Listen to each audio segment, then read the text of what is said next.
Mu mujyi mwageraga irimbi rinini kandi ryari ritekanye kubera umurinzi waharindaga, habagayo umusore witwaga Miri.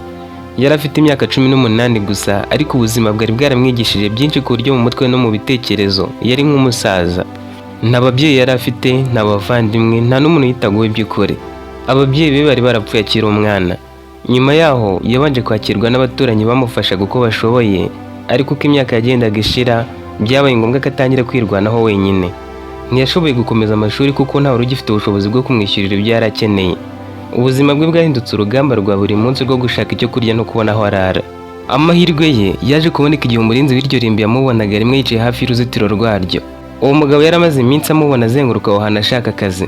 Amaherezo yamugiriye impuhwe, amufasha kubona akazi ko gusukura no gutunganya imva. Ntabwo kari akazi gakundwa n'abantu benshi. Hari bamwe bumvaga ko gukora ku irimbi biteye ubwoba, abandi bakumva ko nta hazaza hava muri ako kazi. Ariko Amiri we ntiyigeze abitekereza atyo. Yari yaramenye ko umuntu adahitamo buri gihe ubuzima ashaka, ahubwo ko ahitamo ko yitwara mu buzima arimo. Buri gitondo yajyaga ku kazi kare cyane. Izuba ritararasa neza, yabaga yamaze kugera mu irimbi afite indobo y'amazi, igitambaro cyo guhanagura n'ibikoresho bye byo gusukura. Yahanaguraga amabuye y'imva, agakubura inzira zinyuramo abantu, agakuraho amababi n'ibyatsi byabaga byaguye ahantu hatandukanye. Iryo rimbi ntiryashyingurwagamo abantu bose. Ryashyingurwagamo abakire cyangwa bari bafite amazina akomeye mu buzima bwabo. Imva nyinshi zari zubatse neza, zubakishijwe amabuye ahenze kandi zikagira n'indabo zihoraho. Imiryango y'abahashyinguwe yakomezaga kuhashyira amafaranga kugira ngo bahore hasa neza. Nubwo Amiri yari umukene cyane, yakoraga ku kazi nk'umuntu urimo gukora ikintu gikomeye. Ntiyigeraga atandukanya imva imwe n'iyindi kubera amafaranga nyirayo yari afite. Zose yazitunganyaga kimwe. Iyo yabonaga ururabo rwangiritse yahitaga arushyira ahabugenewe. Abantu banyuraga hafi y'iryo rimbi batangazwaga n'ubwo bwitange bwe. Hari abamubwiraga bati, ese wa musore we, kuki ukora ibi bintu byose ukabikora neza nk'aho ari bene wanyu bahashyinguwe?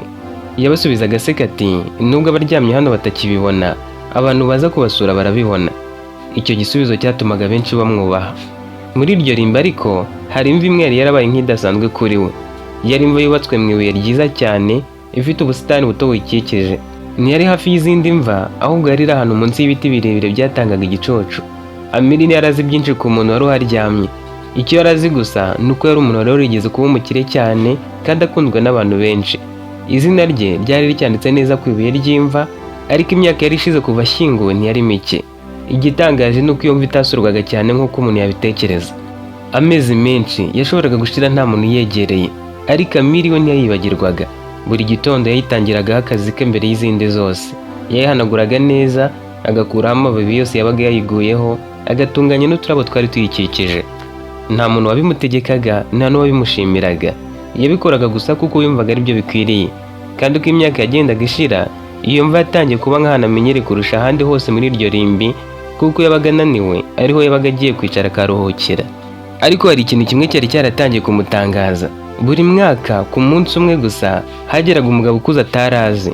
Yazanaga indabo nziza akazishyira kuri iyo mva, akamara akanya acecetse, hanyuma akagenda nta muntu bavuganye. Ubwa mbere yamubonye ntiyabyitayeho cyane. Yatekereje ko ashobora kuba ari umwe mu muryango wari ushyinguwe aho. Ariko uko imyaka yagendaga ishira niko yatangiye kubona ko hari ibindi bintu bidasanzwe kuri uwo mugabo. Yazaga rimwe gusa mu mwaka. Ntiyakererwaga kuri uwo munsi, kandi ubwo yabaga ahageze ntiyihutaga. Yazaga ku munsi umwe nyine akahamara hafi isaha imwe cyangwa se irenga. Yabaga yambaye neza ariko mu buryo bworoheje. Nta modoka zihenze yazanaga, nta bantu babaga bamuherekeje, nta n'uwamumenyaga, kuko atavuganaga n'umurinzi waho nk'uko abandi benshi babaga bavugana igihe kinini. Yaramusuhuzaga gusa bakavugana ibiri ngombwa. Yageraga kumva akashyira indabo yabaga yazanye, yaba amaze kuzishyira hasi agahagarara acecetse, rimwe na rimwe yamara iminota 5 agasenga. Ntiyasengaga mu ijwi ryumvikana, ariko Amiri yaramubonaga akabona ko ari gusenga. Uwo mugabo wari ukuze, uwo musaza, ubu ntiyavugaga ijambo na rimwe ngo risohoke mu kanwa ke.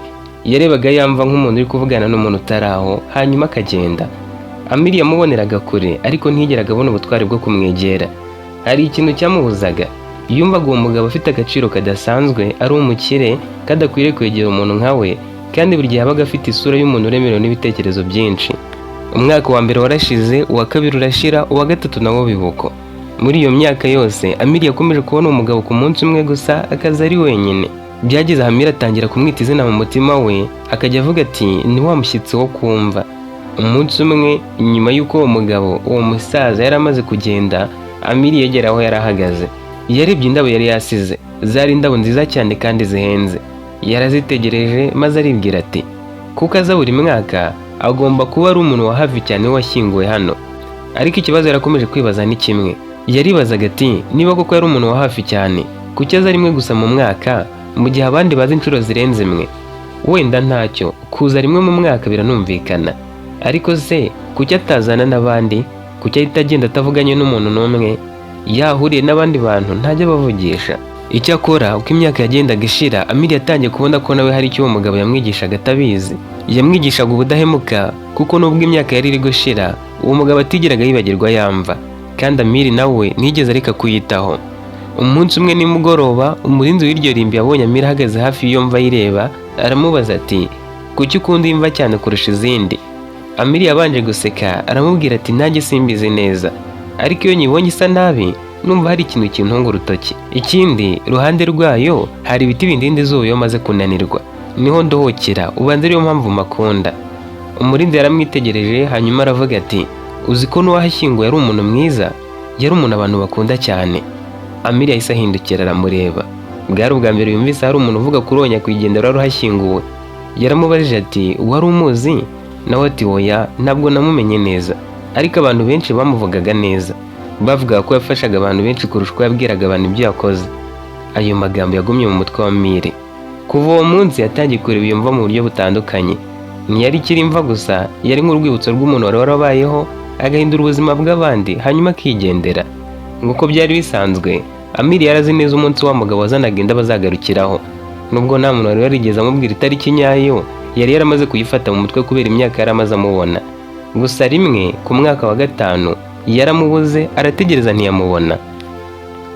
Muri icyo gitondo yageze ku kazi kare cyane, yatangiye gukora akazi ke nk'ibisanzwe. Yasukuye imva zimwe na zimwe, hanyuma ajya kuri ya mva yakundaga kurusha izindi. Agezeyo yabonye indabo nshya arazitegereza. Yahise amenya ko wa mugabo yari yaje, ariko hari ikintu cyamutunguye. Ntabwo yari yamubonye yinjira mu irimbo uwo munsi, nta modoka yari yabonye, nta n'uwari wamubwiye ko hari umuntu wahageze. Yibajije niba ashobora kuba yaje kare cyane akagenda atamubonye. Yanze kubyitaho, arunama kugira ngo akure amababi make yari yaguye hafi y'iyo mva. Muri ako kanya umuyaga woroheje warahushye, ivaze imwe yari irimo indabo zari zashyizwe neza hejuru y'ibihe ry'imvura nyeganyega. Amiri ntiyabyitayeho, yakomeje akazi ke, ariko uwo muyaga wongeye kuza ufite imbaraga nyinshi kurusha mbere, ururabo rumwe ruhita rugwa hasi. Amiri yeguye umutwe, yishimira ko iyo vaze yari ikomeye ku buryo n'ubundi itari kumeneka. Yaragiye kuruterura ngo arushyiraho rwari ruri, ageze aho rwaguye ahita ahagarara. Hari ikintu yari abonye. Munsi y'urwo rurabo hari ibahasha y'umweru. Ntiyari yarayibonye mbere. Yarunamye arayifata, ayihinduranya mu ntoki. Kuri iyo bahasha nta keshi yari iriho, nta aderesi yari iriho, ariko ku ruhande rw'inyuma hari handitse amagambo make yanditse mu nyuguti nziza kandi zisobanutse. Yasomye ayo magambo ati ku muntu uhora yita kuri iyi mva. Umutima wahise utera cyane, yongera gusoma ayo magambo, yongera no kuyahinduranya. Yarebye hirya no hino, nta muntu yari yabonye ngo wenda niwe wihasize. Yumvise ubwoba buke bumwuzuyemo. Ntabwo byari bisanzwe kubona ibaruwa uri kumva, cyane cyane ibaruwa yasaga nk'aho yamwandikiwe. Yayifashe igihe kinini atarayifungura, yibaza uwaba yayihasize. Yibazaga niba atari urwenya rw'umuntu runaka wayihasize ashaka kumutera ubwoba ngo wenda atekereze ko ari umuzimu, niba atari amakosa yabayeho umuntu akayisiga atabizi, amaherezo amatsiko amurusha imbaraga. Yicaye ku ntebe nto yari hafi aho ngaho mu irimbi, atangira gufungura bahasha buhoro buhoro. Muri yo hari harimo urupapuro rumwe gusa, yari ibaruwa. Yarukuyemo ararufungura atangira kurusoma. Ku murongo wa nyuma yabonye izina ry'umuntu wari ushyinguwe muri iyo mva. Amiri yahise ahagarara arongera arasoma, yewe asubiramo arongera arasoma. Ntiyabyumvaga. Ibaruwa yari isinyweho n'umuntu wari warapfuye mu myaka myinshi yari ishize. Yumvise ubwoba bumwuzuye mu mubiri, yongera kureba ya mva areba no ku rupapuro. Mu mutwe yaribajije ati ni gute umuntu wapfuye kera yanditse iyi baruwa? Ariko uko yakomezaga gusoma niko urujijo rwiyongeraga, kuko muri iyo baruwa hari handitsemo amagambo atangaje ngo niba ari wowe usomye iyi baruwa birashoboka ko ari wowe nari ntegereje. Ntabwo nkuzi, ariko maze imyaka myinshi gutegereje. Yikanzemo asubira inyuma, atangira kwivugisha ati nibyo bavuze, gukora mu irimbi ntibyoroshye. Ubu se si gihamya ko habamo abazimu? Uyu ni umuzimu w'uyu muntu wanditse iyi baruwa, cyangwa nkabona afashwe n'imyuka mibi. Yagerageje kwikuramo ubwoba, yongera gusoma amagambo avuga ngo hari ikintu nagusigiye. Niba ushaka kumenya impamvu, jya kuri aderesi. Munsi y'ayo magambo hari handitse aderesi y'ahantu atigeze yumva na mbere. Amiri yarebye urwo rupapuro igihe kirekire. yumvaga umutima uri gutera nk'uw'umuntu wiruka. Ntiyarazi niba yakwizera ibyo yari amaze gusoma. Yakomeje gufata rwa rupapuro mu ntoki, ariko uko yarusomaga niko umutima warushagaho gutera cyane. Yari amaze imyaka myinshi akorera mu irimbi, kandi yari yarabonye ibintu byinshi bitandukanye, ariko nta na rimwe yari yarigeze ahura n'ikintu nk'icyo. Yongeye kureba izina ryari ryanditse munsi ku ibaruwa. Ryari Nerovo, izina nyine ryari ryanditse ku ibuye ry'iyo mva. Yahise afunga amaso akanya gato, yongera kuyafungura afite ubwoba, arongera arasoma. Izina ryari rikiri rya rindi, ntabwo yari yibeshye. Yarebye hasi aribwira ati ntabwo bishoboka. Yarebye yamva, yongera kureba urupapuro, yongera kureba yamva. Mu mutwe we hajemo ibitekerezo byinshi icyarimwe. Hari igice cyamubwiraga ko ashobora kuba ari urwenya rw'umuntu runaka, hari ikindi cyamubwiraga ko bishoboka ko yaba ari umutego, ariko hari n'ikindi cyamubwiraga ko hari umuntu watekereje iki kintu imyaka myinshi mbere y'uko kiba. Ntiyabyumvaga, rero yongeye gusoma ibaruwa yose. Amagambo ngo maze imyaka myinshi ntegereje umuntu uzita kuri iyi mva atagamije amafaranga cyangwa ishimwe, yo yamuteye ubwoba. Amiri yahise ahagarara. Ayo magambo ni niyo yamukoze ku mutima kurusha andi yose, kuko nta muntu wari warigeze amubona asukura iyo mva buri gitondo. Nta muntu wari warigeze amushimira ibyo yakoraga, ngo nuko wenda yahembwaga udufaranga buri kwezi, uretse uwo murinzi gusa wamubonaga ariko nawe ntiyamushimiraga. Nta muntu wari warigeze amwishyura amafaranga y'inyongera kubera ko yazitagaho. Yabikoraga kuko yumvaga ari byo bikwiriye. Ariko se ninde wari uzi ibyo yakoraga byose? Nawe yarabyibajije. Yahise afata icyemezo cyo kujya kubaza umurinzi, yihutira kujya aho yari ari. Agezeyo yasanze uwo murinzi w'umusaza yicaye ku gatebe kari hafi y'irembo ry'iryo rimbi, amwereka ya baruwa. Umusaza yarayifashe arayireba, arayihinduranya arongera arayisoma. Mu maso ye hari harimo gutungurwa. Yararangije aramubaza ati iyi baruwa wayikuye he? Amiri yamusobanuriye byose, amubwira ko yisanze munsi y'ururabo bitewe n'umuyaga wahushye n'ukuntu isi imiho n'umuntu wapfuye. Umusaza nawe yaracecetse, hashize akanya aravuga ati nanjye bisimbizi. Amiri yumvise afite amahitamo abiri gusa: kureka ibyo byose akabyibagirwa, cyangwa akajya aho deresi yari yanditse imwerekeza. Umurinzi yamweretse ko agizemo ubwoba, aramubwira ati ibi nanjye biransaba kumara igihe mbitekerezaho kuko simbyumva. Ijoro ryose Amiri ntiyasinziriye neza. Iyo yageragezaga gufunga amaso, yabonaga rya zina rya Nerovo, agakanguka agira ngo wenda umuzimu aramutera. Yibukaga yamva, yabaruwa n'amagambo ngo hari ikintu nagusigiye. Mu gitondo cyakurikiyeho yagiye mu kazi kagakora vuba, amaze kukarangiza ashyira rwa rupapuro mu mufuka, tangira urugendo. Aderesi yari iri kure cyane. Byamusabye gutega imodoka gatatu inshuro zitandukanye, agera mu gace atigeze ageramo mu buzima bwe. Hari hatuje, hari amazu meza. Yakomeje ashakisha nimero yari yanditse ku rupapuro, amaherezo arayibona. Iyi yari inzu nini nziza ariko igaragara nk'aho ishaje. Yahagaze ku irembo, umutima wongera gutera cyane. Yikoze ku mutima arakomanga, hashize akanya haza umusore arafungura, amuha ikaze mu nzu. Uwo musore yari umukozi. Imbere yasanzemo wa mugabo wajyaga uza kumva, ariko muri uwo mwaka akaba ataraherutse kuza ku itariki yajyaga aza n'ubundi. Mbere y'uko Amiri agira icyo avuga, uwo mugabo yamwitegereje amasegonda make, hanyuma aramwenyura aravuga ati ndabona amaherezo wayibonye. Amiri ati ngo nayibonye? Umugabo ati yego. Amiri arongera ati iyi baruwa niwe wayishyize kumva? Umugabo yongeye kumwenyura aramubwira ati yego. Amiri ati ariko se ni gute waba wayihashyize ko ntakubonye, kandi kuki yanditswe n'umuntu wapfuye? Umugabo yamusabye gutuza bakaganira. Yaramubwiye ati Nerovo yari inshuti yanjye magara, twabanye imyaka myinshi cyane, twarakoranye, twubakana ibikorwa byinshi, kandi mbere y'uko apfa yansigiye inshingano imwe idasanzwe.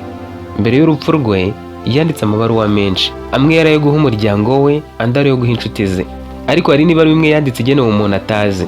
Amiri ati umuntu atazi? Nawe ati yego. Hari umuntu yashakaga guha amahirwe nyuma y'urupfu rwe.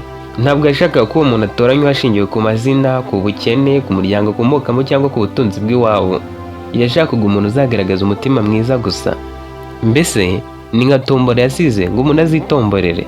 Uwo musaza yabwiye Amiri ati Nerovo atarapfa yarambwiye ati nyuma y'urupfu rwanjye ujye usura imva yanjye buri mwaka. Nubona umuntu yitaho nta nyungu ategereje, cyane ko abakora mu irimbi bahembwa amafaranga adahagije, ukabona uwo muntu yubaha akazi ke, akubaha imva yanjye kandi atanzi, uzamuha ibaruwa. Amiri yatangiye gususumira kubera ubwoba no kutabyumva. Umusaza aramubwira ati humura, imyaka 5 yose maze nkureba, ariko ntabyo wari uzi kandi ntacyo wari utegereje. Buri gitondo wabanzaga kuri yamva ukayitaho, kandi nta muntu n'umwe wabigusabye. Niyo mpamvu nahisemo ko gusigira ibaruwa ejo. Nasabye umurinzi kutabikubwira kuko naje utaragera mu kazi, nyishyira munsi y'ururabo. Sinari nzi igihe uzayibonera. Amiri yahise amenya ko burya umurinzi yirishaga nawe yari abizi. Yamaze kubimubwira, hanyuma arahaguruka ajya mu kindi cyumba, agarukana agasanduku gato gafunze agashyira imbere ya Amiri aramubwira ati iyi ni intangiriro gusa. Amiri yakomeje kureba agasanduku kari imbere ye ariko ntihita agafungura. Mu mutwe we hari huzuyemo ibibazo byinshi kurusha ibisubizo. Yari yaje kuri aderesi ashaka kumenya impamvu umuntu wapfuye yari afite izina ku ibaruwa yaramwandikiye. Noneho yari amaze kumenya ko iyo baruwa yari yaranditswe koko na Nirove mbere y'urupfu rwe, ariko ibyo ntibyari byamuhaye amahoro, ahubwo byari bikomeje kumwongerera amatsiko. Umusaza wari imbere yaramurebye abona ko agifite urujijo aramubwira ati fungura, ibyinshi uribaza biri muri aka gasanduku. Amiri yeguye umupfundikizo wako. Mu gasanduku hari harimo ibintu bike gusa. Hari harimo urufunguzo, impapuro zisa n'izishaje, ifoto ntoya n'ibaruwa ya kabiri yari ifunze neza. Yabanje gufata ifoto arebaho abona abasore babiri bahagaze iruhande rw'inyubako nini. Umwe yari Nirove akiri muto, undi ari uwo musaza wari wicaye imbere ye. Yahise amenya ko ibyo yari amaze kumva byose ari ukuri. Yabanje gushyira ifoto hasi, afata ibaruwa ya kabiri arayifungura, atangira kuyisoma. Muri iyo baruwa hari handitsemo amagambo make ngo niba ugeze aho usoma aya magambo bivuze ko umuntu nizeye amaze kukubona. Ntabwo nagushatse kuko uri umukire cyangwa uri umukene cyangwa kuko uri mu muryango ukomeye. Nagushatse kubera ikintu abantu benshi badaha agaciro, ari cyo ubudahemuka. Imyaka myinshi mbere y'urupfu rwanjye naguze ubutaka buto n'inyubako nto nigeze mbwira abantu benshi. Ntabwo byari ibanga kubera ko nari mfite icyo mesha, ahubwo nuko nashakaga ko bizagirira umuntu umumaro mu gihe nzaba ntakiriho. Iyo mitungo nayisize mu maboko y'iyo nshuti yanjye muri kumwe, ariko nyirayo wa nyawe ni wowe, kuko werekanye umutima mwiza ku muntu utigeze umenya. Amiri yahise areba umusaza aramwenyura ati niyo mpamvu uri hano. Yahise afata za mpapuro zari ziri muri ka gasanduku arazimwereka. Zari impapuro z'umutungo. Hari harimo inzu ntoya yari iri mu mujyi n'ibibanza bibiri. Ntabwo byari ubutunzi bwo gutuma umuntu abumuherwa ako kanya, ariko byari bifite agaciro karenze kuri ibyo Amiri yari yarigeze kugira mu buzima bwe bwose. Amiri yahise aceceka. Yari amaze imyaka myinshi akodesha inzu za make cyane za kure, rimwe na rimwe akaba ari kwishyura akarara aho abonye bamusohoye. Gusa byaterwaga nanone no kumuhemba amafaranga make, bakanayamuhemba nabi. Noneho ubwo yari ari kureba impapuro z'umutungo atigeze arota kugira, yaribajije ati kuki ari njye koko? Umusaza yaramubwiye ati muri iyi myaka 5 yose nakurebaga, sinakubonye rimwe cyangwa kabiri, naragukurikiranye. Naganiriye n'umurinzi wo kwirimbi, ambwira ko ari abantu bajya bagusaba kubagurisha indabo zo kumvuka byanga. Nanjye mazana indabo nyinshi kandi zihenze, ariko ndazihasanga. Nzi amakuru ko wanga kwiba mwibanga zimwe mu ndabo ngo uzigurishe ubone amafaranga ahagije. Ngo hari amafaranga umuntu yasize hafi y'imva uyajyana ku buyobozi bw'irimba aho kuyitwarira. Ndetse nabonye ukuntu wasukuraga imva z'abantu bose kimwe, n'ukuntu witaga ku ya Nirove kurusha izindi, kandi nta n'ubwo wari uzi uwo ari we. Wenda koko ishobora kuba iri ahantu hitaruye ukaba uhakunda, gusa nanone njye biranshimisha. Abantu benshi bagira ubushobozi bwo gukora ibikorwa byiza iyo abantu bari kubareba, ariko abantu bake gusa nibo bakora neza iyo nta muntu uri kubareba. Iyo umuntu akora neza nta muntu umureba, biba bivuze ko nta yindi nyungu ategereje, aba afite umutima mwiza. Amiri bwa mbere kuva yagera muri iyo nzu yumvise amarira amuzenze mu maso. Ntiyari amarira y'agahinda, yari amarira y'umuntu wari umaze imyaka myinshi yumva ntawe umubona. Wa musaza nawe yaramurebye aramubwira ati Nirove yahoraga avuga ko umuntu mwiza atamenyekanira ku byo afite, ahubwo amenyekanira ku byo akora mu gihe nta nyungu abitegerejemo. Umusaza yafashe urufunguzo arurambika imbere ya Amiri, aramubwira ati uru ni urufunguzo rw'inzu yawe. Amiri ntiyahise abyumva, yaramubajije ati inzu yanjye? Umusaza amwenyura ati yego, guhera uyu munsi. Erega ibyo uri kubona ni ibyanyabyo, ntabwo ari inzozi. Uwo munsi warangiye ubuzima bwa Amiri buhindutse mu buryo atigeze atekereza. Ariko igitangaje si uko yabonye inzu, kandi si uko yabonye ubutaka n'amafaranga gusa. Icyamuhinduye cyane ni uko bwa mbere mu buzima bwe yumvise ko hari umuntu wamubonyemo agaciro kandi atamuzi. Mu minsi yakurikiyeho yakomeje gukora mu irimbi nk'uko byari bisanzwe. Nta kintu yahinduye mu myitwarire ye, yakomeje gusukura imva akubahiriza akazi ke. Itandukaniro gusa ni uko iyo yageraga kuri ya mva ya Nirove yahagararaga akanya gato akayireba akamwenyura akavuga bucece ati sinigeze nkumenya ukiri muzima, ariko wahinduye ubuzima bwanjye nyuma yo kugenda kwawe. Nyuma y'igihe yaje kuva mu kazi kuko kamuhemaga make, kandi ntibyari bikwiriye kumudindiza ngo akomeze kuhaza yariboneye amafaranga y'igishoro. Yiteje imbere gusa akomeza kujya asura iyo mva ya Nirove kenshi. Yahuriraga na wa musaza kugeza igihe n'uwo musaza yarwariye akaremba. Mu gihe uwo musaza yari arembye, Amiri yamusuye mu bitaro. Uwo musaza aramubwira ati biriya wabonye ni bike, nanjye kuko ukomeza kumba hafi ugakomeza kunsura ukandwaza, ngusigiye imwe mu mitungo yanjye. abagize umuryango wanjye bigiriye mu mahanga bansiga njyenyine mu gihugu. Ninjye wanze kugwa ishyanga ndetse nitandukanye nabo nigumira mu gihugu cyanjye. Singusigiye imitungo yanjye yose, nimwe nagize ibanga. Yamuhaye impapuro z'iyo mitungo ye, amuha n'imfunguzo z'inzu yari yaramugeneye. Nyuma y'urupfu rwe aragenda abumukira abikesha akazi ko gukora mu irimbi. Yakomeje gusura imva buri gihe, yaba iya Nirovu n'iya wa musaza. Nyuma yashatse umugore abyara n'abana, nabo yakomeje kujya bajyanayo bakazisura nk'abantu bababereye umugisha. Naha dusoreje iyi nkuru yacu. Njye nitwa Murukare, naho mu zindi nkuru zitandukanye, haba kuri iyi channel yanjye bwite no kuri channel ya Musekura Jean. Bye, naho ubutaha.